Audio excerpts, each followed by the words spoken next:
A lot of times with dimensional designing, you may think you know how something's going to work out, but once you start putting it together, you can either be pleasantly surprised or drastically surprised and have to come up with another plan to finish.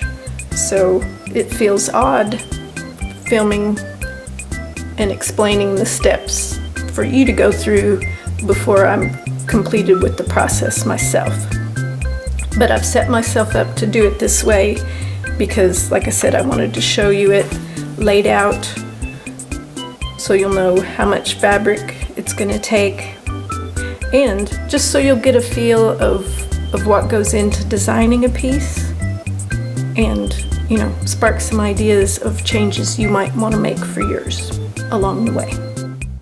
So I spent some time at the computer playing with different ideas for what I might want inside, and I came up with this, and that's what I was going to go for. I love my squirrels, so I thought, why not put them inside? So last evening I set to getting that stitched, and when I got to that point I liked it and decided to stop.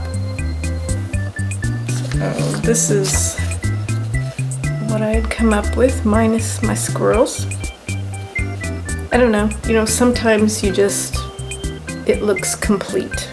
You go until you're done, and that's kind of what happened here. I love my squirrels, but I don't think they're gonna end up inside here.